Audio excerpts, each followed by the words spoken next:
tubahaye ikaze mu kiganiro ku muco n'umurage by'u Rwanda umuco wacu mukigezwaho n'inteko y'umuco.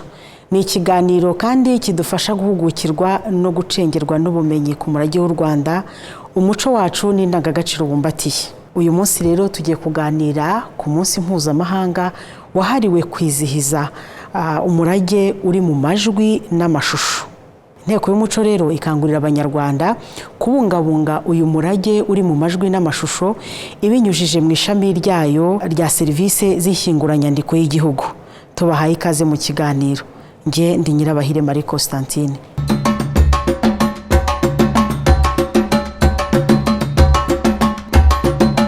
Marie Claude, tujya twumva hariho umunsi wo kwizihiza umurage uri mu majwi n'amashusho.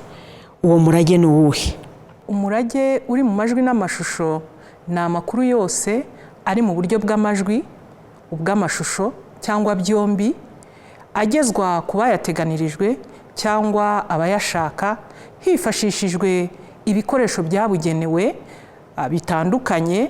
Twavuga nka video cassette, DVD, CD, flash disk, hard disk n'ibindi.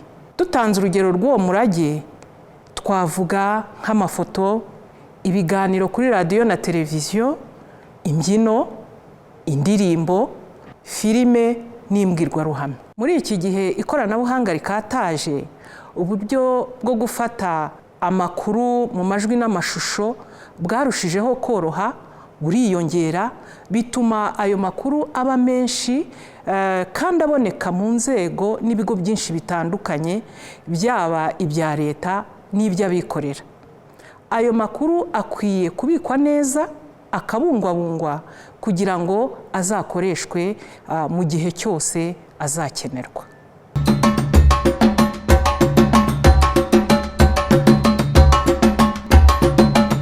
Ese uwo murage kuzirikana byaje biti? Kandi ugamije iki? Insanganyamatsiko y'uyu mwaka ni iyihe? Uyu munsi mpuzamahanga wemejwe n'inteko rusange y'ishami ry'umuryango w'abibumbye ryita ku burezi, ubumenyi n'umuco, UNESCO mu magambo ahinnye y'icyongereza. Mu mwaka wa 2005 utangira kwizihizwa mu mwaka wa 2007. Washyizweho hagamijwe gukangurira abatuye isi kwita kuri uwo murage w'ingirakamaro, dore ko byari byagaragaye ko ugenda wangirika, amakuru bumbatiye akononekara ndetse akaba yanazimira burundu. Buri mwaka uwo munsi wizihizwa ku itariki ya 27 Ukwakira. Mu Rwanda tugiye kuwizihiza ku nshuro ya 4. Insanganyamatsiko y'uyu mwaka iragira iti: umurage uri mu majwi n'amashusho, umuyoboro w'umuco n'amateka by'Abanyarwanda. Koko rero uyu murage ubumbatiye amakuru menshi y'ingirakamaro atumenyesha ibyakozwe n'Abanyarwanda mu gihe runaka, ubuzima banyuzemo mu bihe bitandukanye, imyemerere yabo, imyifatire, imitekerereze n'andi makuru agaragaza amateka n'umuco byabo.